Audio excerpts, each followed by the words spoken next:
بسم الله الرحمن الرحيم. الله ولي الذين آمنوا يخرجهم من الظلمات إلى النور والذين كفروا أولياؤهم الطاغوت يخرجونهم من النور إلى الظلمات أولئك أصحاب النار هم فيها خالدون. எல்லோருக்குமாக இறுதி நபி மூலம் இறக்கி வைக்கப்பட்ட அந்த திருக்குர்ஆன் என்பது இணை வைக்கக்கூடாது என்று சொல்கிறது. இதற்கு பிறகும் இணை வைக்கப்படுவது நடக்காமல் இருக்க என்ன செய்ய வேண்டும்? الله ولي الذين آمنوا يخرجهم من الظلمات إلى النور. இஸ்லாமியர்கள் மட்டுமல்ல, இந்த குர்ஆன் என்பது இஸ்லாமியர்களுக்காக தரப்பட்டது இல்லை, உலக மனித குலத்திற்காக, வந்து வாழ்ந்தவர்களுக்காக, வரப்போகிறவர்களுக்காக, வாழ்ந்து கொண்டு இருக்கிறவர்களுக்காக, எல்லோருக்குமாக இறுதி நபி மூலம் இறக்கி வைக்கப்பட்ட அந்த திருக்குர்ஆன் என்பது இணை வைக்கக்கூடாது என்று சொல்கிறது. இதற்கு பிறகும் இணை வைக்கப்படுவது நடக்காமல் இருக்க என்ன செய்ய வேண்டும்? الله ولي الذين آمنوا يخرجهم من الظلمات إلى النور.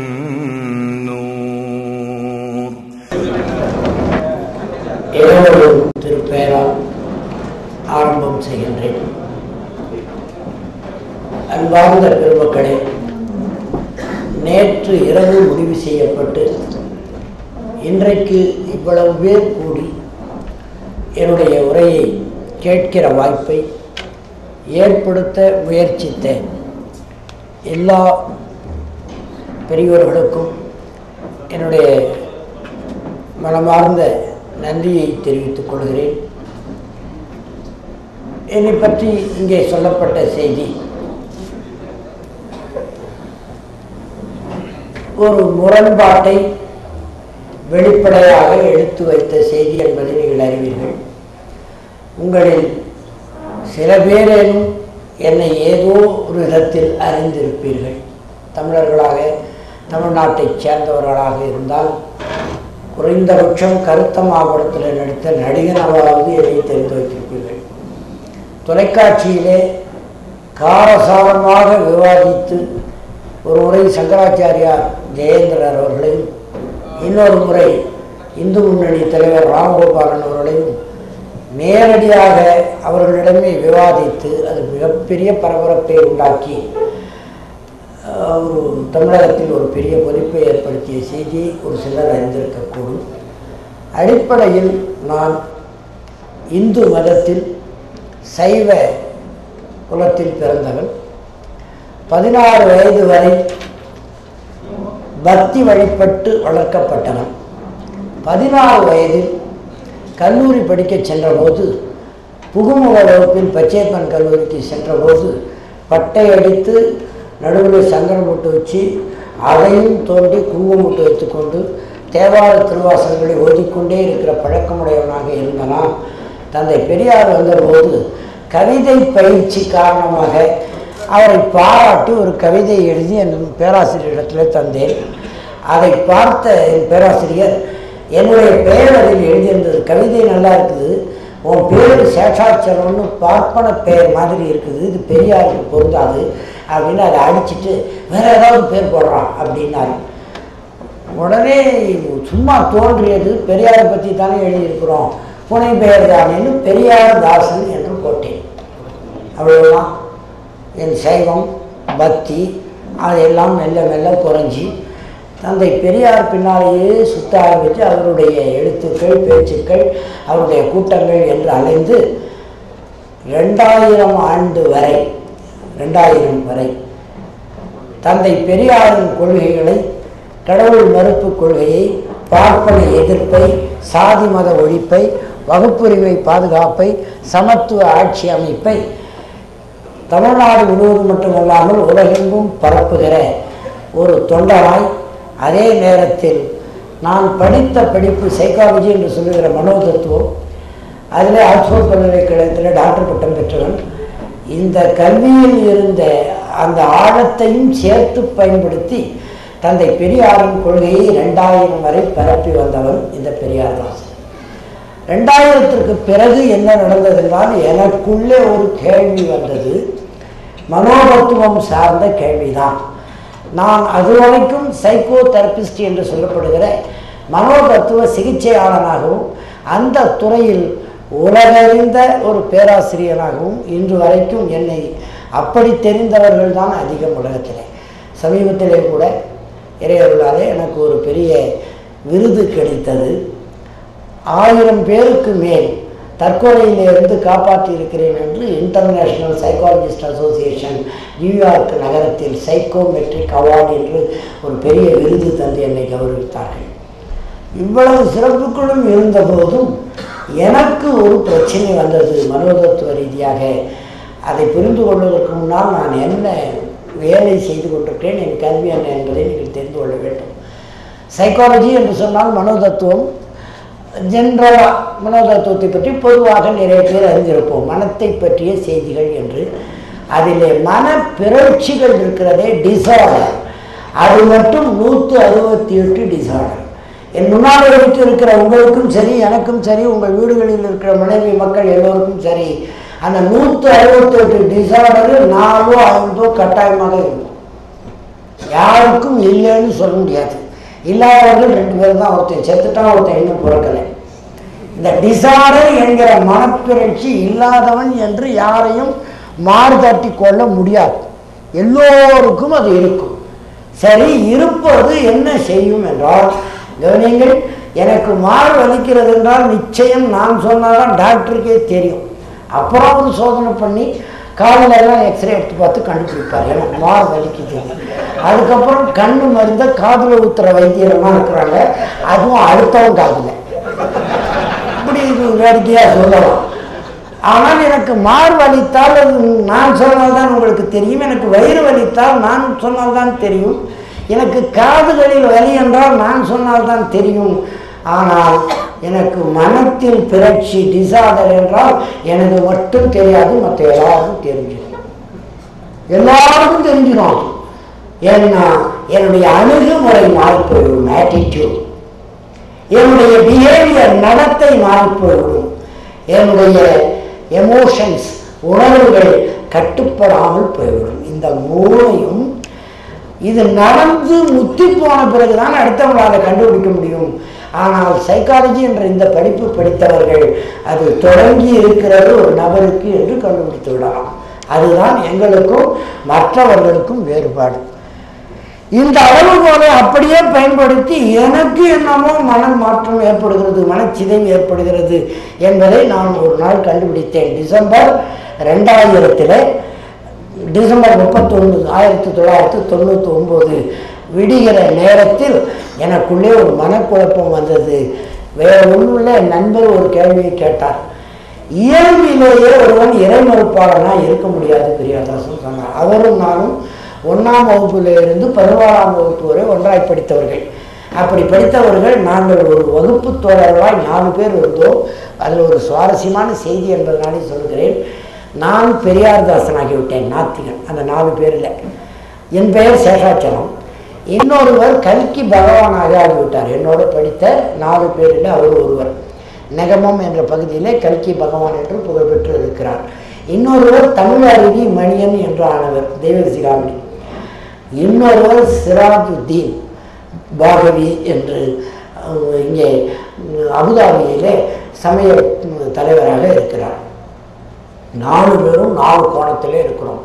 அந்த 2000 எங்களுடைய ஆசிரியர் ஒருவர், எங்கள் 4 பேருக்கும் வாத்தியாராக இருந்த ஜனார்த்தனம் ஆசிரியர் என்பவர் அந்த பள்ளிக்கூடத்தில், அவர் கல்கி பகவானை போய் பார்த்துருக்கிறார். நினைவு வைத்துக்கொண்டு அந்த 4 பேரை பற்றி என் ஆசிரியரிடத்தில் கேட்டிருக்கிறார். அவர் இந்த 3 பேரை பற்றி 3 பேர் தகவல்களையும் சேகரித்து எங்களுக்கும் இதை பற்றிய தகவல் சொன்ன உடனே நாங்கள் ஒருவர் தொடர்பு கொண்டோம். 2000 வருகிற அந்த ஆண்டிலே, அதாவது 1999 டிசம்பர் மாதம் அங்கே அபுதாபியிலே நானும் அவரும் சந்தித்து கொண்டோம், சிராஜுத்தீனும் நானும். அப்பொழுது ஒரு நிறைய விஷயங்களை நாங்கள் பால்யகால நட்புகளை பற்றியெல்லாம் பேசியவர்கள். ஒரு கேள்வி அவர் கேட்டுவிட்டு அவர் போயிட்டார் காரில் ஏறி. இறை மறுப்பாளனாக ஒருவன் இயல்பிலே பிறக்க முடியாது என்றார். நான் இறை மறுப்பாளனாக இருக்கிறேன் என்று தெரிந்ததும், இறை மறுப்பாளனாக ஒருவன் பிறக்க முடியாது இயல்பிலே இருக்கலாம், நான் இறை மறுப்பாளனாக பிறக்கவில்லை என்று நான் ஒப்புக்கொண்டேன். இறை மறுப்பாளனாக ஒருவன் இறக்கக்கூடாது என்று சிராஜுதீன் சொல்லிவிட்டு காரியேறி போய்விட்டார். அது வரைக்கும் நான் எத்தனையோ விவாதங்கள், எத்தனையோ ஆர்குமெண்ட்ஸ் என்று சொல்வார்களே, எவ்வளோ பெரிய ஆளுகிட்டெல்லாம் ஆர்கியூ பண்ணியிருக்கிறேன். அவர்கிட்ட ஒன்றும் பண்ணதா அவர் போயிட்டார். அது என் மனத்தை மெல்ல மெல்ல மெல்ல மாற்றத் தொடங்கிவிட்டது. மாற்ற என்பதை விட என்னை ஒரு குழப்பத்தில் ஆழ்த்தி விட்டது. எனக்கு 2 கேள்வி வந்தது பெரியவர்களே, 2 கேள்வி. ஒன்று, இறைவன் இருக்க வேண்டும், இல்லை என்றால் இல்லை என்று இருக்க வேண்டும். இறைவன் இல்லவே இல்லை என்று பேசிக்கொண்டிருக்கிற எனக்கும், என் பேச்சை கேட்டு பல பேர் இந்த வழிக்கு வந்து கொண்டிருக்கிறார்களே அவர்களுக்கும், இறைவன் இல்லை என்றால் பிரச்சனை இல்லை, ஒருவேளை இருந்துவிட்டால் என்கிற பயம் முதலாக 45 ஆண்டு கால பிரச்சாரத்திற்கு பிறகு என் மனத்தில் வந்தது. இருந்துவிட்டால், இருக்கிறானா இல்லையா என்று எனக்கு தெரியவில்லை. அப்பொழுது இருந்துவிட்டால் என்கிற பயம் வந்தது. அது முதல் குழப்பம். கியாமத்து நாள், மறுமை நாள் என்று ஒன்று இல்லை என்றால் ரொம்ப நல்லது. எனக்கு இருந்து விட்டால் என் கதி என்ன ஆவது என்ற பயம் வந்துவிட்டது. சரி, இருக்கிறதா இல்லையா என்று அதுவரைக்கும் நான் அறிந்த விஞ்ஞானத்தை எல்லாம் அலசி பார்த்து என்னை நானே தேற்றி கொண்டேன். அதை பற்றி இப்போதைக்கு நமக்கு கவலை வேணான்னு மெட்ராஸுக்கு வந்துட்டேன். வந்துவிட்ட பிறகு கூட அந்த பயம் என்னை விடவில்லை. ஒரு 3 நாள் காய்ச்சலில் விழுந்தேன். கண்ணை மூடும் வரை பரவாயில்லை, கண்ணை மூடினால் இந்த குழப்பம் உச்சகட்டத்தை அடைந்தது. உலுக்கி எடுத்து விட்டது என்னை. மறுநாள் இருந்து விட்டால் என் கதி என்ன ஆகுது? இறைவன் இல்லை என்றால் நான் கெட்டது போறாருன்னு ஊரில் எல்லாருமே அதை கெடுத்து வச்சிருக்கிறேன். ஆயிரக்கணக்கில் வழிகெடுத்து வைத்திருக்கிறேன். என் பேச்சு திறமையாலே பல பேரை நம்ப வைத்திருக்கிறேன் கடவுள் இல்லைன்னு. ஒருவேளை இருந்துட்டா நான் என்ன பண்ணுறதுன்னு பயம் வந்துருக்கு எனக்கு. இந்த மனக்குழப்பம் வந்தபோது தான் கவனியுங்கள், என்னுடைய அறிவையெல்லாம் பயன்படுத்தி பார்த்தேன், என்னுடைய விஞ்ஞான அறிவையெல்லாம் பயன்படுத்தி பார்த்தேன். எனக்கு நானே தேர்தல் சொல்லிக்கொண்டேன், ஆறுதல் சொல்லிக்கொண்டேன். இதெல்லாம் அப்படி தான் இருக்கும், எல்லாம் போ சரியாக போயிடும். பார்த்தா கண்ணை மூடும் போதெல்லாம், தூங்குவதற்காக கண்ணை மூடும் போதெல்லாம் எனக்கு ஒரு சைக்காலஜி டிசார்டர் வந்துவிட்டது என்று நான் உணர்ந்தேன். எனக்குள்ளே ஒரு டிசார்டர். அந்த டிசார்டரில் அது எந்த வகை என்று நான் சொல்ல வேண்டும் உங்களுக்கு. ஆங்ஸைட்டி டிசார்டர் என்ற ஒரு வகை குழந்தைகளுக்கு வரும். 3 வயதில் இருந்து 25 வயது வரை, 25 வயது வரைக்கும் குழந்தைகள் தான் சொல்கிறோம் சைக்காலஜியில். அவருக்கே 2 குழந்தை இருக்கும், ஆனாலும் நாங்கள் அவங்கள குழந்தைகளை தான் சொல்லுவோம். 3 வயதிலிருந்து 25 வயது வரை ஆணாக இருந்தாலும் பெண்ணாக இருந்தாலும் ஆங்ஸைட்டி டிசார்டர் என்று ஒன்று வரும். அது வந்துவிட்டால் முதல்ல கடமைகளை செய்ய மாட்டார்கள். காலையில் எழுந்துக்கிறது லேட்டாக எழுந்துக்குவாங்க, பள்ளிக்கூடம் போக மாட்டாங்க, படிக்க போக மாட்டாங்க. அதே சமயத்தில் ஆசிரியர் மேலே ரொம்ப கம்ப்ளைண்ட் சொல்லுவாங்க. கூட படிக்கிற மாணவர்களோட வெறுப்பாக நடந்து கொள்வாங்க. மெதுவாக யாருக்கிட்டையும் பேசுவதை குறைத்து கொள்வார்கள். டாய்லெட்டுக்கு போனால் 1 மணி நேரம் 2 மணி நேரம் உள்ளவே இருப்பாங்க. சும்மாவே உட்காந்துட்டு இருப்பான், வெளியே வரமாட்டான், ஆணாக இருந்தாலும் பெண்ணாக இருந்தாலும். அதுக்கப்புறம் யார்கிட்டையும் பேசுறதை குறைச்சிக்குவாங்க. யாருன்னா 2 பேர் பேசிக்கிட்டு இருந்தால் என்னை பற்றி தான் பேசுகிறாங்கன்னு சொல்லுவோம். இது ஒரு குறைபாடு. இப்படியே வந்து நீ அதை வாங்கித்தா இதை வாங்கித்தான்னு உங்களால் வாங்கி தர முடியாதது, பெற்றோரால் வாங்கி தர முடியாததெல்லாம் கேட்பான். இதை வாங்கி தந்தால் தான் படிப்பேன்னுவான், வாங்கி தந்த பிறகும் படிக்க மாட்டான். இதுதான் ஆங்ஸைட்டி டிசார்டர். மெல்ல மெல்ல ஒரு ஸ்டேஜ் வரும். 3 வயசுலேருந்து 25 வயசுக்குள்ளே ஏதாவது ஒரு கட்டத்தில் தாயை தாக்குவான், அடிப்பான், உலகத்தில் இல்லாத கெட்ட வார்த்தையெல்லாம் பேசுவான். இது ஆங்ஸைட்டி டிசார்டர். இது ஆணுக்கோ பெண்ணுக்கோ வரலாம். இது அந்த வயதில் வந்துவிட்டால் உடனடியாக மனோதத்துவ சிகிச்சை செய்தாக வேண்டும். செய்தால்தான் அந்த பிள்ளையை காப்பாற்ற முடியும். இல்லை என்றால் அது மெல்ல மெல்ல தன்னையே வெறுக்கிற மூட் டிசார்டர் என்கிற 2வது டிசார்டருக்கு வந்துவிடும். மூட் டிசார்டர் என்பது தன்னையே வெறுத்து கொள்வது. தான் ஒர்த்லெஸ், எதுக்குமே உதவ மாட்டேன், நான் பிறந்ததே வேஸ்ட்டு, நான் செத்துறது தான் நல்லது, என்னால் எதுவுமே ஆகாது என்று தொடர்ந்து தோல்விகளையே சந்திப்பதாக, எதிலும் ஈடுபாடு அற்றதாக வந்துவிடும் மூட் டிசார்டர். கடைக்கு போடானா போக மாட்டான், வேலைக்கு போடானா போக மாட்டான், படிக்க போடானா போக மாட்டான். இது மூட் டிசார்டர். எதையும் செய்ய மாட்டான். ஆனால் எல்லாத்தையும் தானாக நடக்கும்னு நம்புவான். அதெல்லாம் சரியாக போயிடும்னு சொல்லுவான். ஆனால் எல்லார் மீதும் வெறுப்பாகவே வளர்ந்து கொண்டிருப்பான். இது மூட் டிசார்டர். தன்னையே வெறுப்பான், பிறரை வெறுப்பதில் ஆச்சரியமில்லை. இது மூட் டிசார்டர். மூன்றாவது traumatic stress disorder. Puttaparthi Saibaba யாருன்னு நினைக்கிறேன், நான் தான், அது தெரியாமல் எல்லாரும் அவரை போய் கும்பிட்டுருக்குறான் அப்படின்னுவான். ஜனாதிபதியாக அடுத்த தேர்தலில் நான் தான் வர போகிறேன், எவனுக்கு தெரியுது அப்படின்னுவான். இப்படியும் சும்மா அள்ளி அள்ளி விடுவாங்க. அப்படி இருக்கிறது ட்ரமாட்டிக் ஸ்ட்ரெஸ் டிசார்டர். எல்லாம் பேசுவான். நான் கப்பல் வியாபாரம் பண்ண போகிறேன் தெரியுமா அவனுக்கு, ஒரு டீ வாங்கிட்டு போகிறேன், கப்பலாக வியாபாரம் செய்ய போகிறேன், இப்போதைக்கு ஒரு டீ வாங்கிட்டு போயேன் அப்படின்பா. பெரிய நடிகர் புரட்சித் தலைவர் மகனே நான் தான், யாருக்குன்னா தேர்தா அப்படின்பா. இப்படி இல்லாத அமானுஷங்களையே சொல்லி கொண்டிருப்பார்கள். இது ட்ரமாட்டிக் ஸ்ட்ரெஸ் டிசார்டர். இது எல்லாத்தை விட ஒரு கொடுமையானது இருக்கிறது, ஸ்கிட்சோப்ரேனியா. மனத்திற்குள் குரல் கேட்கும், எல்லாத்து பொல்லாட்டெல்லாம் கேட்கும், கெட்டலாம் கேட்கும். ஒரு குழந்தையை பால் கொடுக்க ஒரு தாய் தூக்கும்போது, என்கிட்ட வந்த கேஸுகளை சொல்கிறேன், ஒரு பிள்ளையை தூக்கி பால் கொடுக்க போகும்போது அது தொண்டையை பிடிச்சி கடி என்று உள் மனத்தில் ஒரு ஆர்டர் வரும், கடிச்சிருவாங்க. குழந்தையை செத்துட்டா கூட விட மாட்டாங்க. 5 நிமிடம் கழித்து பார்த்தால் அதுக்கு என்ன செய்யணும்னு தெரியாது. இதுதான் ஸ்கிட்சோப்ரேனியா, உச்சக்கட்டம். இப்படி இவ்வளவு டிசார்டர் இருக்கிறது என்று சொன்னேனே, இவைகளுக்கெல்லாம் சிகிச்சை செய்து கொண்டிருந்த நான், அறிவியலை பயன்படுத்தி சிகிச்சை செய்து கொண்டிருந்தவன், அன்றைக்கு எனக்கு இந்த 5இல் ஏதோ ஒன்று வந்திருக்கிறது என்பதை உணர்ந்து கொண்டேன், எனக்கு நானே. ஆனால் நல்லதை நோக்கி வந்திருக்கிறது. பயந்து போயிட்டேன். என்னவோ நடக்குது மனசுக்குள்ளே. கண்ணை மூடினால் போதும். எவ்வளோ நாள் இல்லைன்னு சொன்னேன், இப்போ இருக்குன்னா இல்லையா பாடுறா அப்படின்ற மாதிரியெல்லாம் குரல் கேட்குது எனக்கு. அதாவது ஸ்கிட்சோப்ரேனியா எடுத்த எடுப்பிலேயே உச்சகட்டமான அந்த ஸ்கிட்சோப்ரேனியாவுடைய சிம்டம்ஸ் என்று சொல்லுவோம் வந்தது. ஒரு 6 நாட்கள் படாத பாடுபட்டேன், அவதிப்பட்டேன். எனக்கு நானே எவ்வளவோ தேர்தல் சொல்லிக்கொண்டு பார்த்தேன். பிறகு எனக்கு ஒரு முடிவுக்கு வந்தேன், இனி இறைவன் இருக்கிறானா இல்லையா என்பதுதான் என் கேள்வி. இந்த மனோதத்துவ சிதைவு, மனச்சிதைவு என்று சொல்கிறோம், டிசார்டர், அதிலே இருந்து நான் விடுபட வேண்டும் என்றால், இப்பொழுதுதான் இந்த கேள்விக்கு வருகிறேன், ஏன் நான் இஸ்லாத்தை தழுவினேன் என்பதுதான் உங்களுக்கு அறிவிக்கப்பட்ட தலைப்பு. இதுதான் பின்னணி. இறைவனை தேட ஆரம்பித்தேன். முதலில் எனக்கு இந்து மதத்தின் மீது இருந்த அதில் பயிற்சி இருந்ததுனாலே ஏற்கனவே படித்தவற்றை யோசித்து அதிலே இருக்கிற இறைவன் யாராவது உண்மையான இறைவன் தானா என்று படித்து அந்த பாராயணமெல்லாம் செய்து பார்த்து, யோசித்து பார்த்து, இறைஞ்சி பார்த்து, கடவுளை ஏற்றுக்கொள்ள வேண்டும் கட்டாயமாக. அது இந்து மத கடவுளாக இருக்குமா என்று பார்க்கும் பொழுது அறிவுக்கும் உணர்வுக்கும் விஞ்ஞானத்திற்கும் மோதல் ஏற்பட்டு கொண்டே இருந்தது. மீண்டும் சொல்கிறேன், என்னுடைய மனச்சிதைவு அதிகமானது லாபம். ஓராண்டு 2 ஆண்டு பெரியவர்களெல்லாம் சந்தித்து அவர்கள் எழுதியதெல்லாம் படித்து, கிருபானந்த வாரியாருடைய நூல்கள் நிறைய படித்து பார்த்தேன், அவருடைய கட்டுரைகளெல்லாம் படித்து பார்த்தேன், அவர் பேச்செல்லாம் கேட்டு பார்த்தேன். இறைவனுக்கு வழி இதுதான் என்று காட்டிவிடுவாரா என்று உண்மையை சொல்லுகிறேன். அல்லாதான் ஏற்றுக்கொள்ள வேண்டும். நிச்சயமாக எனக்கு விடை கிடைக்கவில்லை. சரி, கிறிஸ்தவத்தை ஏற்கனவே ஓரளவுக்கு படித்திருக்கிறேன், அதை படிக்க தொடங்கினேன். முழுமையும் வாசித்து முடித்த பிறகு எனக்கு ஒரு கேள்வி வந்தது, நேரடியாக இது இறைவன் தந்ததா? இல்லை, அதிலேயே சொல்லப்பட்டிருக்கிறது.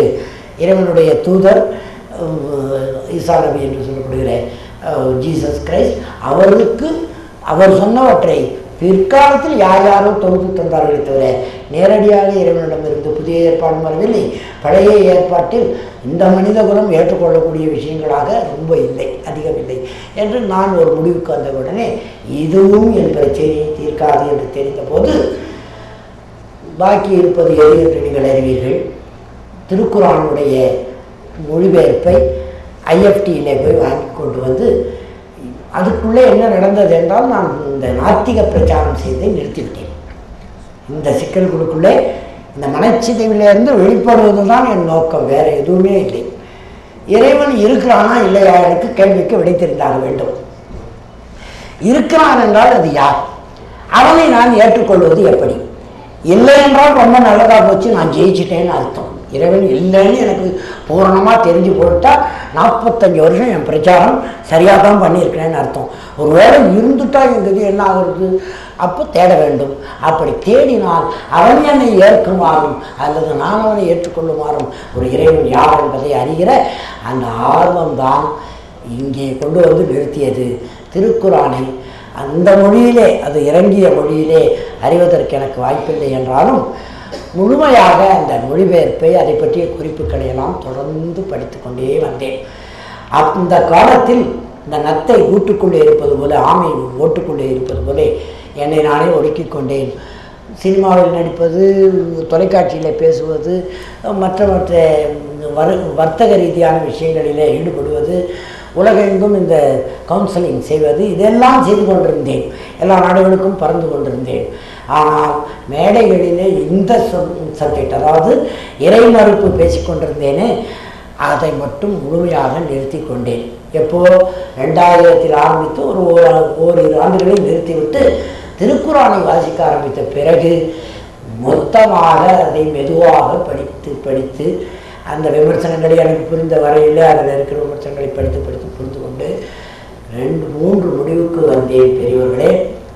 ஒன்று, இறைவன் இருக்கிறானா இல்லையா என்ற குழப்பம்தான் எனக்கு இருந்தது. நிச்சயம் இருக்கிறான் என்ற முடிவுக்கு வந்தேன். அந்த இறைவன் உருவமாகத்தான் இருக்கிறான். அதை அவனே அறிவித்திருக்கிறான். அதற்கு யாரும் ஆள் வைக்கலார்கள். அவனே நேரடியாக அறிவித்திருக்கிறான். அப்படி அறிவித்தவன் மிக மிக வலியுறுத்தி பல இடங்களிலே நான் குறித்து வைத்த கணக்குப்படி 218 இடங்களிலே சொல்கிறான், யாரையும் இணை வைத்து விடாதீர்கள், எனக்கு இணை வைத்து விடாதீர்கள் என்று. நான் குறித்து வைத்து 1-2 அதிகம் இருக்கலாம், குறைவாக இருக்கலாம். 218 இடங்களிலே திருக்குறானிலே வலியுறுத்தி இறைவன் சொல்கிறான், இணை வைத்து விடாதீர்கள், அதை விட பெரிய பாவம் எதுவும் இல்லை என்பதை வலியுறுத்துவதாக இருக்கிறது. இதை படித்த பிறகு இறைவன் இருக்கிறான் என்ற தீர்வு வந்து விட்டது. அவன் யார் என்பதை அவனே சொல்லி அறிந்ததாக முடிந்தது. அதற்கு பிறகு இறைவனுக்கு இணை வைக்கக்கூடாது, நபிகள் பற்றிய ஒரு விஷயம் எனக்கு மறுபடியும் கேள்வி வந்தது. இறைவனை அறிந்த பிறகு இவன்தான் இறைவன், அவனுக்கு இணை வைக்கக்கூடாது என்ற அளவுக்கு அறிந்த பிறகு எனக்கு இன்னொரு கேள்வி வந்தது. நபிமார்கள் எவ்வளவு பேர்? 1,24,000 பேர் வந்திருக்கிறார்கள். அவங்க எவ்வளவோ சொல்லியிருக்கிறார்கள். அவர்கள் மூலமாக சொல்லப்பட்ட எதையும் மக்கள் பெரிய மனம் பண்ணி ஏற்றுக்கொள்ளவே இல்லை. கடைசி வரைக்கும் ஏற்றுக்கொள்ளவில்லை. குழப்பங்கள் நிறைய வந்துவிட்டன. அதற்கு பிறகு இறைவன் இறுதி நபி என்று சீல்டு ப்ரோஃபெட் அனுப்புகிறான் என்று வாசித்த போது நின்று நிலைத்து விட்டேன்.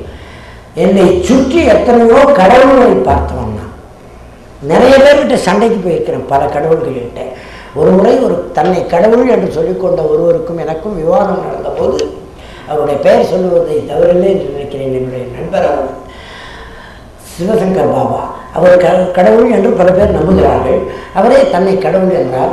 விவாதம் பண்ணும்போது சாதாரணமாக கேட்டேன், என்னங்க இப்படி சொல்கிறீங்களே, இப்படியெல்லாம் பேசக்கூடாது, கோபமாக பேசுகிறீங்களே. நான் கோபமாக பேசுவேன், என்ன பண்ணுறேன் அப்படின்னாரு. என்னங்க கடவுளுக்கு இவ்வளோ கோபம் வருதுங்க.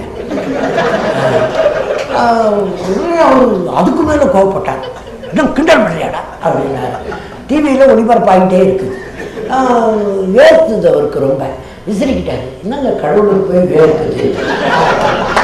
இப்படியெல்லாம் கிண்டல் பண்ணி கொண்டிருந்தவன் என்னை சுற்றி பல கடவுள்கள் என்று சொல்லிக் கொள்வதை பார்த்தவன், சாமியார்கள் எல்லோருமே எரி தூதர்கள் போல பெரிய வேடங்கட்டி ஆடுவதையெல்லாம் பார்த்தவன், இறுதி நபி ஒருவர் வந்துவிட்டார் என்பது எனக்கு 2 வகையிலே இறுதி நபி நிறுத்தப்பட்டிருக்கிறது. நபிகள் அதிகம், இனிமேல் வருவதற்கு வழியில்லை என்பது என் அறிவுக்கும் தீனி போட்டது, இறை உணர்வுக்கும் தீனி போட்டது. கவனியங்கள், இதைத்தான் நான் சொல்ல வந்த இன்றைக்கு செய்தி அதுதான்.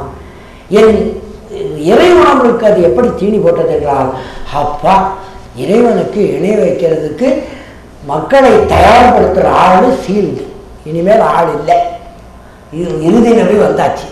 இப்போ வர்றவங்கெல்லாம் இறுதி நபி அவர்தான் என்பது பரப்பப்பட மனித குலத்திற்கு கொண்டு போய் சேர்க்கப்பட மனித உள்ளங்கள் எல்லாமே ஏற்றுக்கொள்ள இஸ்லாமியர்கள் மட்டுமல்ல, இந்த குர்ஆன் என்பது இஸ்லாமியர்களுக்காக தரப்பட்டது இல்லை, உலக மனித குலத்திற்காக, வந்து வாழ்ந்தவர்களுக்காக, வரப்போகிறவர்களுக்காக, வாழ்ந்து கொண்டு இருக்கிறவர்களுக்காக, எல்லோருக்குமாக இறுதி நபி மூலம் இறக்கி வைக்கப்பட்ட அந்த திருக்குர்ஆன் என்பது இணை வைக்கக்கூடாது என்று சொல்கிறது. இதற்கு பிறகும் இணை வைக்கப்படுவது நடக்காமல் இருக்க என்ன செய்ய வேண்டும்? அந்த இறை உணர்வு பரப்பப்பட வேண்டும். எங்கெல்லாம் மனிதர்கள் வாழுகிறார்களோ, எந்த நிலையில் அவர்கள் வாழ்ந்தாலும், ஆண்டியாக இருந்தாலும், அரசனாக இருந்தாலும், ஏற்கனவே காவியராக இருந்தாலும், பல மதங்களை பல கடவுள்களை ஏற்றவர்களாக இருந்தாலும், எந்த மொழிக்காரராக இருந்தாலும், அவர்களை இறைஞ்சி அவர்களை பணிந்து அவர்கள் செவிகளில், அவர்கள் மனங்களில் என்னுடைய அறிவை, ஆற்றலை, திறனை இறைவன் தந்த எல்லாவற்றையும் பயன்படுத்தி அந்த மக்கள் மனத்தில் கொண்டு செலுத்துவதை நோக்கமாய் வைத்துக் கொள்ள வேண்டும் என்ற மனம் எனக்கு வந்தது. இதுதான் நாம் பெற்ற இறை உணர்வு. எந்த மூலையில் எந்த மனிதன் வந்தாலும், ஏனென்றால் இதை நான் ஆரம்பித்து 7 ஆண்டு ஆகிறது, அறிவிப்பு இப்பொழுதுதான் செய்கிறேன். 7 ஆண்டுகளாக நான் செய்து கொண்டிருக்கிறேன்.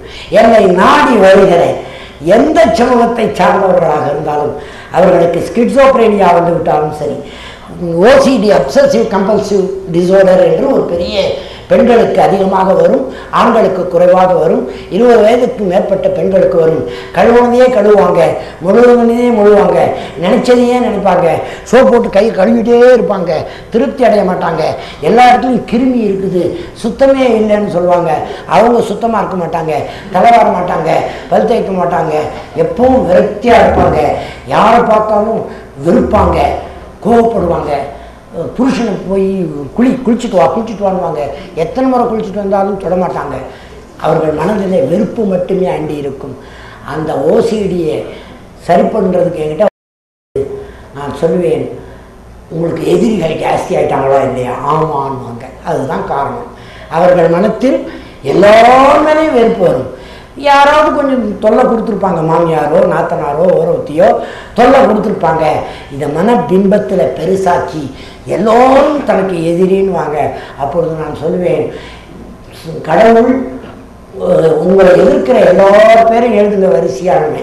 ஒரு 10 பேர் 15 பேர் 25 பேரெல்லாம் எழுதுவாங்க, எந்த மதத்தை சேர்ந்தவர்களும். அத்தனை பேர்லையும் பேரெல்லாம் எழுதின பிறகு இவ்வளவு பேரை விட பலசாலி கடவுள்னு நான் சொல்கிறேன், நீங்கள் என்ன சொல்கிறீங்கன்னு கேட்பேன். ஆமான்னு வாங்க. எழுதிப்போ கடவுள்னு எழுதுனேன். சரி, கடவுளுக்கும் அத்தனை பேர் எதிராக நிற்கிறாங்க, கடவுள் உன் மனசில் இருக்கிறாரு. இப்போ சொல்லு, அத்தனை பேரை எதிர்க்க உன்னால் முடியுமா முடியாதா? வெல்ல முடியுமா முடியாதா? ஆமாம், கடவுள் என் கூட தான் இருக்கிறார். அப்போ நிச்சயம் வெல்லுவேன் என்று நான் சிகிச்சை செய்திருக்கிறேன். இதில் வெற்றி பெற்றிருக்கிறேன். ஓசிடி ஒரே, அதாவது எங்களுடைய சிகிச்சை முறையில் சைக்கியாட்ரிக் டாக்டர்கிட்ட போனால் 6 மாதம் குறைந்தபட்சம் ஆகும். அதுக்கு பல 1000 செலவாகும். மருந்து கொடுத்துக்கிட்டே இருப்பாங்க. முதல்ல சொல்லுவாங்க, அப்புறம் 1 வாரம் சாப்பிடுங்க, 15 நாள் சாப்பிடுங்க, அப்புறம் கொஞ்சம் கொஞ்சமாக குறைச்சிக்கலான்வாங்க. ஆனால் அதிகமாகிக்கிட்டே வந்து வாழ்நாள் பூரா மாத்திரை சாப்பிட வைப்பாங்க ஓசிடிக்கு, ஆணாக இருந்தாலும் பெண்ணாக இருந்தாலும்.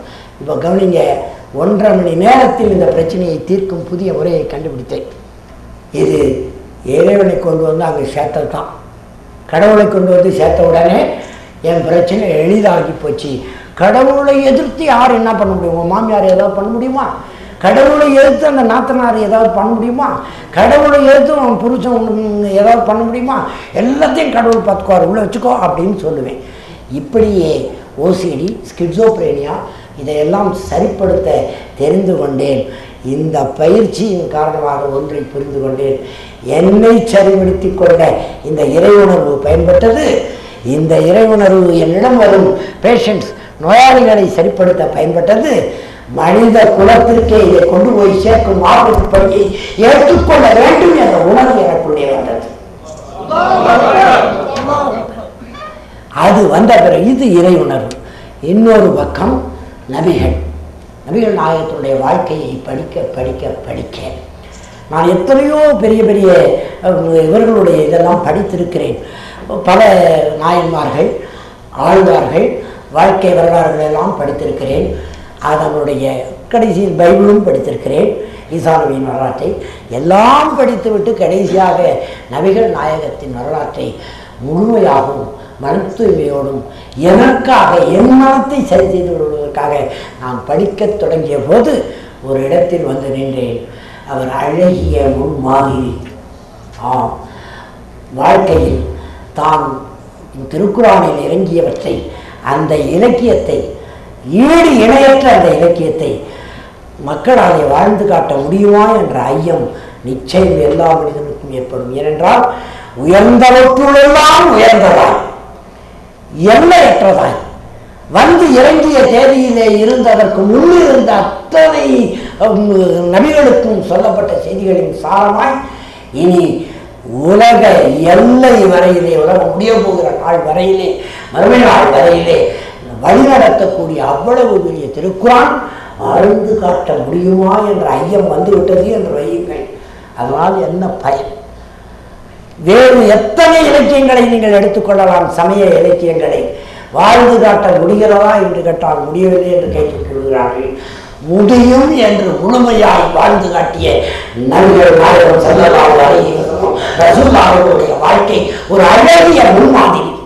அதுதான் நிரூபித்தது திருக்குர்ஆன் நடந்து காட்டப்பட வேண்டியது, பின்பற்றப்பட வேண்டியது, எல்லோராலும் பின்பற்றப்பட வேண்டியது. அதுவும் படிப்பறிவற்றவராய், வாழ்மையாளராக மட்டும் அறியப்பட்டவராய், ஒரு சரியான மனிதர் உண்மையைத்தான் சொல்வார்.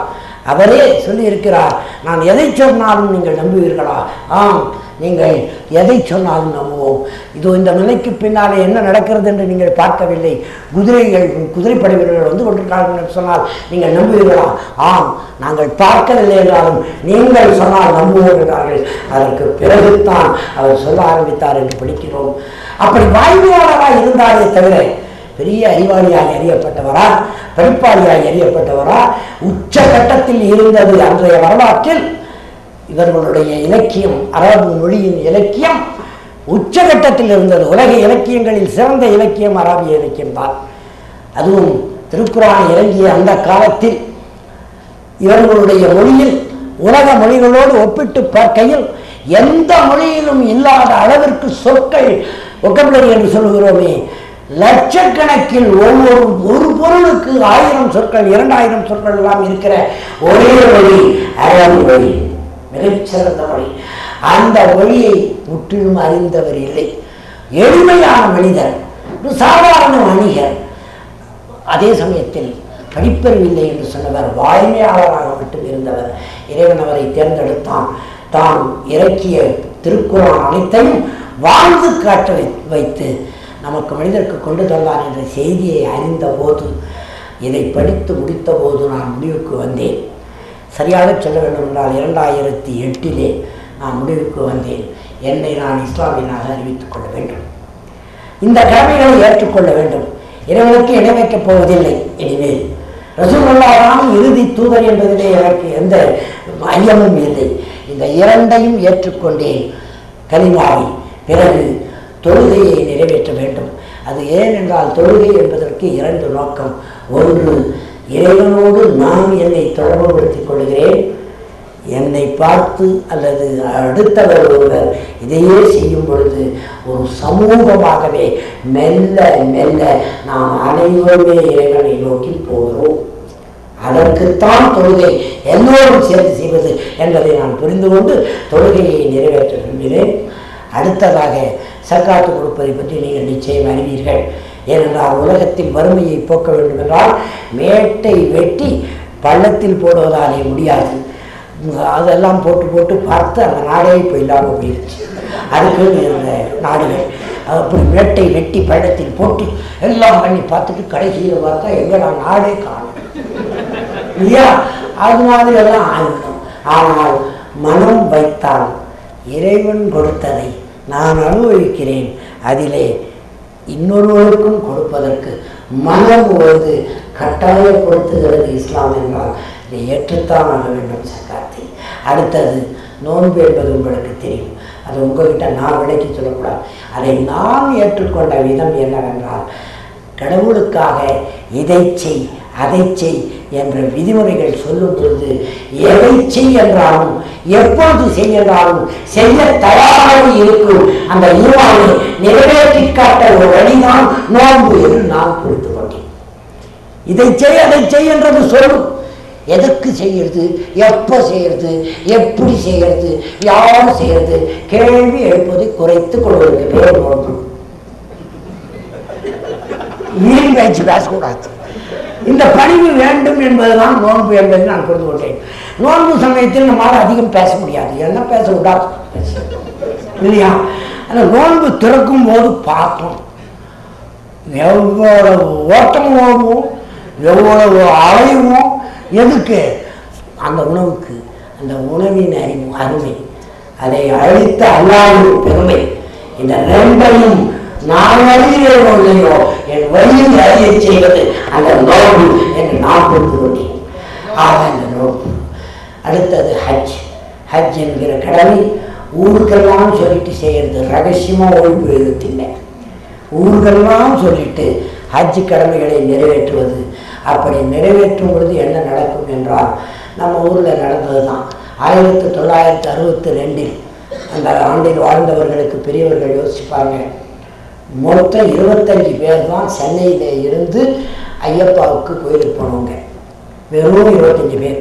அது கூட ஏன் போனாங்கன்னா, அப்போ கடுமையான அரிசி பஞ்சம் வந்தது.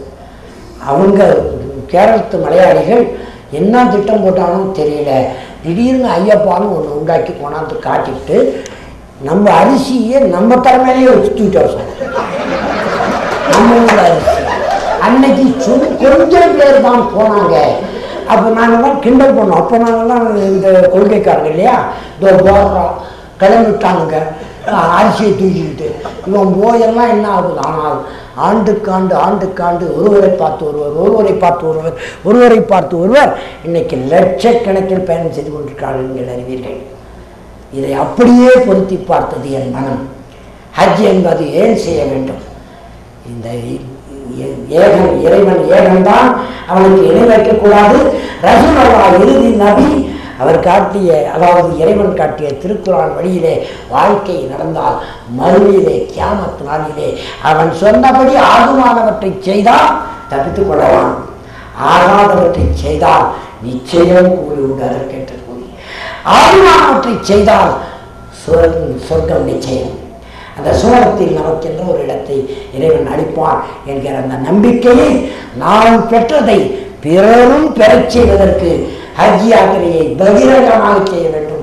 இந்த கடமைகளை நிறைவேற்றுவது அனைத்துமே இஸ்லாத்தின் பக்கம், மெய்மையின் பக்கம், உண்மையின் பக்கம், சரியான வாழ்க்கையின் பக்கம், ஒழுக்கத்தின் பக்கம், உயர்வின் பக்கம், மனித சக்தியின் முழுமையையும் பயன்படுத்துகிற the full utility of potentiality of every human being என்பது இதுதான் இஸ்லாம், இதுதான் இஸ்லாம், இதுதான் இஸ்லாம் என்று புரிந்து கொண்ட வகையிலே இதை ஒவ்வொரு மனிதனிடமும், கடையோடு மனிதனிடமும் என் வாழ்க்கை உண்மையாலே கொண்டு போய் சேர்க்க வேண்டும் என்கிற நோக்கத்தில் தான் என்னை நான் இஸ்லாத்தை சேர்ந்தவனாக அறிவித்துக் கொண்டேன்.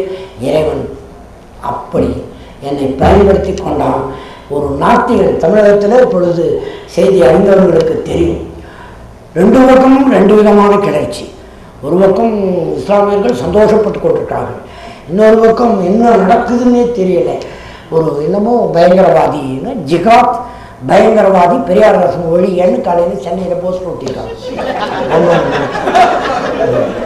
அதுக்கப்புறம் தான் எங்கள் நண்பர்களை கேட்டேன் ஜிகாத்னா என்னன்னு.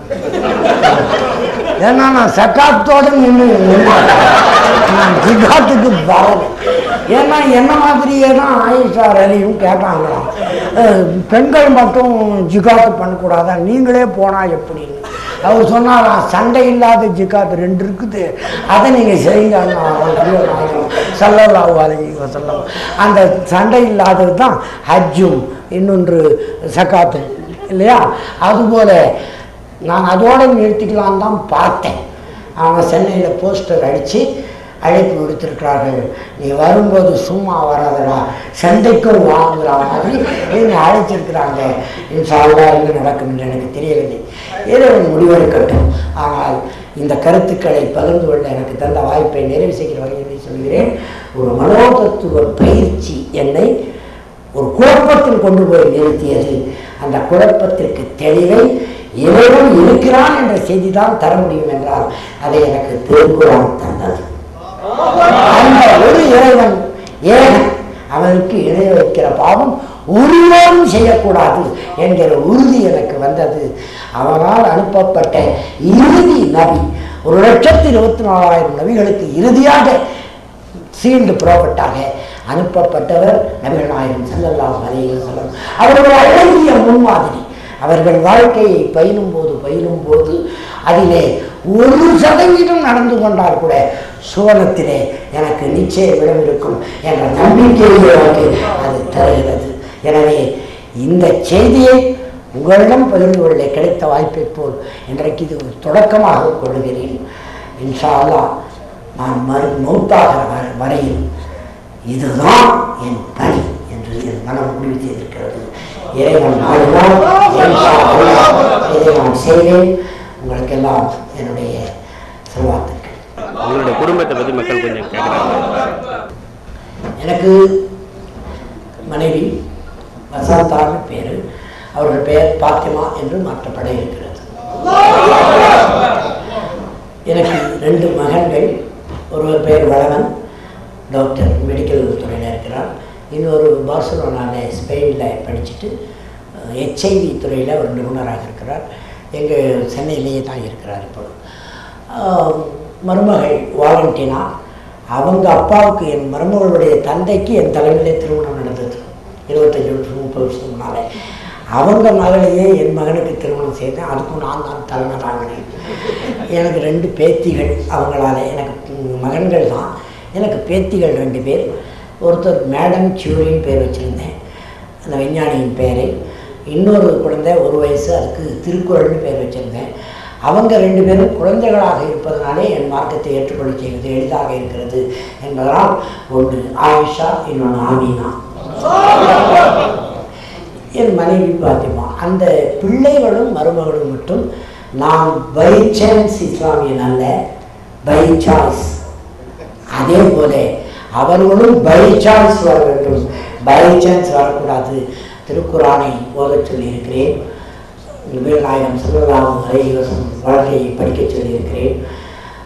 பிறகு அதீதுகளையும் படிக்கச் சொல்லியிருக்கிறேன். எல்லாம் முடிந்த பிறகு இன்ஷா அல்லாஹ் இறைவன் நாடினால் எங்கள் குடும்பம் முழுக்க இந்த பணியில் ஈடுபடும். மாஷா அல்லாஹ், அல்ஹம்துலில்லாஹ்.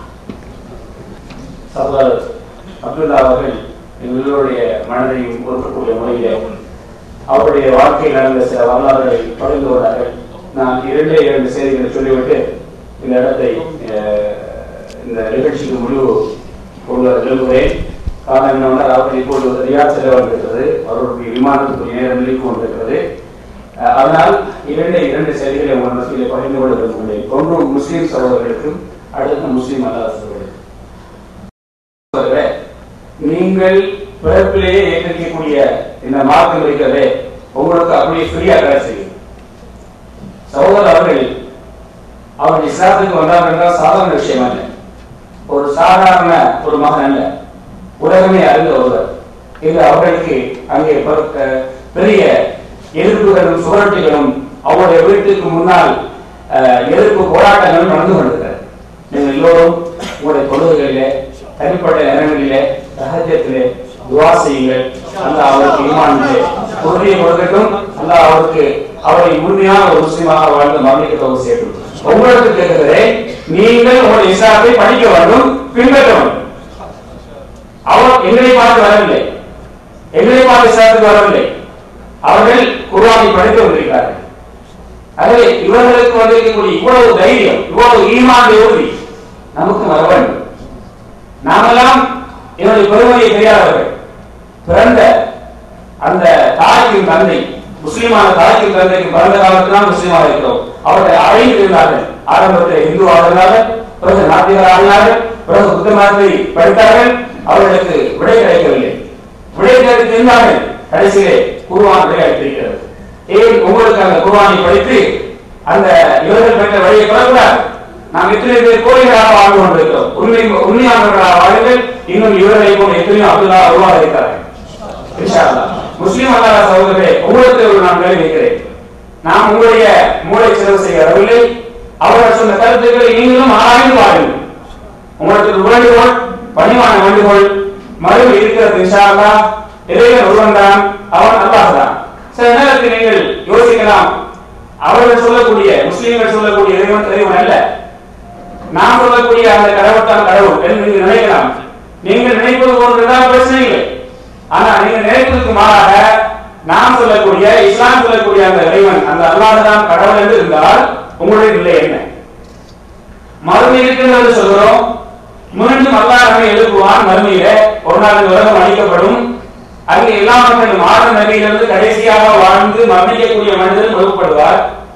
பிறகு அங்கு விசாரணை இருக்கிறது. விசாரணையிலே சூரத்து நரகம் என்ற 2 தீர்ப்பு வழங்கப்படும். சூரத்து என்பது நிம்மதியாக வாழக்கூடிய இடம், நரகம் என்பது வேதனைக்குரிய கிடங்கு, நெருப்பு, விஷஜந்துக்கள் உள்ள கிடங்கு. இது இருக்கிறது என்ற உண்மையை குர்ஆன் தெளிவுபடுத்துகிறது. அதை நாம் சொல்கிறோம். நீங்கள் அதை மறுக்கலாம். நீங்கள் மறுப்பது போல இருந்தால் பிரச்சனை இல்லை, உங்களுக்கும் பிரச்சனை இல்லை, நம்பி எங்களுக்கும் பிரச்சனை இல்லை. சில நேரம் அதுதான் உண்மை. இருந்து விட்டால் நிலை என்ன? இதற்கு நீங்கள் விடைதருங்கள் இன்ஷா அல்லாஹ். நீங்கள் வந்திருக்கக்கூடிய இந்த அரபு நாடு இஸ்லாமிய கருத்துக்களை சொல்லக்கூடிய நாடு. இஸ்லாத்தை விளங்குவதற்கு நிறைய வாய்ப்பு இருக்கிறது. இப்படிப்பட்ட கருத்தரங்குகள் நிறைய நடந்து கொண்டிருக்கிறது. இந்த மாதிரியான ஓடியோ கசேட்டுகள், புஸ்தகங்கள், குர்ஆன் இதெல்லாம் நிறைய இருக்கிறது. வாங்கி படியுங்கள். தேவையெல்லாம் நீங்க வாருங்கள். உங்களுடைய சந்தேகங்களுக்கு இன்ஷா அல்லாஹ் விடை தருவோம். இந்த 2 வேண்டுகோளை வைத்து இந்த என்னுடைய அழைப்பு, நேற்று இவர்கள் ரியாதிலிருந்து உம்ராவுக்காக வந்திருந்தார்கள். அவர்களுடன் நானும் சேர்ந்து உம்ரா செய்து அந்த பாக்கியத்தை நான் பெறுவதற்காக அல்லாஹ்வுக்கு நன்றி செலுத்திக் கொள்கிறேன். அவருடன் பல விஷயங்களை பகிர்ந்து கொண்டேன். அந்த அவர்களிடத்தை நாங்கள் பணிவாக வேண்டிக் கொள்வது, காலை அவர்கள் 8:45 போகிறவர்கள் தயவு செய்து இன்னும் பல மக்கள் இருக்கிறார்கள். கருத்துக்களை கேட்கக்கூடிய மக்கள் எண்ணிக்கொண்டு அவர்களுக்கு நீங்கள் இந்த கருத்துக்களை பகிர்ந்து கொள்ளுங்கள் என்று கேட்ட நேரத்திலே அவர்கள் அதை தாராளமாக ஏற்றுக்கொண்டார்கள். அவர்களுக்கு அல்லாஹ் சுப்ஹானஹு வ தஆலா முழுமையான நன்மையை கொடுத்து, அவர் ஈமானை ஒளியை கொடுத்து, இந்த இஸ்லாத்துக்கு அவர் சொன்னார்கள், நான் மக்களை முன்னால் வளைத்தேன், இப்போது நிமிர்த்த வேண்டி இருக்கிறது. ஆரம்பத்தில் நான் வளைத்தேன், இப்போது நிமிர்த்த வேண்டி இருக்கிறது. அந்த பணியை செய்வதற்கு உடல் ஆரோக்கியமும் ஈமானை ஒளியும் சர்வவித அந்த வாய்ப்புகளையும் எல்லாம் அவர்களுக்கு கொடுத்து, அவர்களுக்காக வந்திருக்கக்கூடிய எதிர்ப்புகளை எல்லாம் அப்படியே தனியை வைத்து அவர்களுக்கு இந்த விளக்கத்தை அல்லாஹ் தஆலா கொடுப்பதற்கு துஆ செய்வோம். இந்த நிகழ்ச்சியை ஏற்பாடு செய்திருந்த இந்த இஸ்லாமிய மையத்துக்கும் எங்களுடைய மேனேஜர் அவர்கள், சந்திக்கக்கூடிய மேனேஜர் அவர்கள் வந்திருக்கிறார்கள், ஷேக் ஃபுஆத் ஹாஷிம் கோதர் அவர்கள், அவர்களுக்கும் உங்களுக்கும் நான் நன்றியை தெரிவித்து இந்த நிகழ்ச்சி ஏற்பாடு செய்திருந்த அனைவருக்கும் நன்றி செலுத்து அல்லாஹ்விடத்தில் துஆ கேட்டவனாக நான் விடைபெறுகிறேன். ஆஃபிர் தவானா அல்ஹம்துலில்லாஹி ரப்பில் ஆலமீன். அஸ்ஸலாமு அலைக்கும் வ ரஹ்மத்துல்லாஹி வ பரகாத்துஹு. சுப்ஹானக்கல்லாஹும்ம வ பிஹம்திக அஷ்ஹது அன் லா இலாஹா இல்லா அன்த அஸ்தக்ஃபிருக வ அத்தூபு. ஒரு செய்தியை நான் சொல்ல மறந்துவிட்டேன். ஒரே ஒரு சின்ன செய்தி தான். இப்படி நான் சென்ற ஆண்டு ஏப்ரலில் வந்தபோது இந்த மார்க்கத்திற்கு வர வேண்டும் படித்து விட்டேன். அதெல்லாம் மனதில் பதிந்து கொண்டேன். இதை மாற்றிக்கொள்ள வேண்டும் என்று நான் முயற்சித்த போது இறைவன் நாடவில்லை போதும் எனக்கு யாரும் உதவவில்லை. இந்த முறை நான் என் சொந்த செலவிலே இதற்காக வந்திருக்கிறேன். வந்தவர்களுக்கு உதவி செய்த சிக்கந்தர் சார் அவர்களுக்காக நீங்கள் துவா செய்யுங்கள். அதற்காக துவா செய்யுங்கள். ஏனென்றால் நான் இதற்கு எளிமையாக ஒரு சிரமமும் இல்லாமல் போன ஆண்டு ரொம்ப கஷ்டப்பட்டேன். எல்லாரும் அந்த கேள்வியெல்லாம் கேட்டாங்க, அது எப்படி உங்களை நம்புறது? நான் உண்மைதான், நான் அப்படி பேசிக்கிறேன், என்னை எப்படி நம்புறதுன்னு கேட்டாங்க. ஆனால் என்னை நீங்கள் நம்புறீங்களோ இல்லையோ, நான் இறைவனை நம்புகிறேன், இறைவன் என்னை நம்ப வேண்டும் என்று நான் அவருக்கு பதில் சொன்னேன். ஆனால் நடைமுறைக்கு வரல. சிக்கந்தர் பாய் அவர்கள் இந்த முறை எளிமையாக்கி தந்தார். எனக்கு பல உதவிகளை செய்த அவருக்காக நான் அனைவரும் துவா செய்தோம்.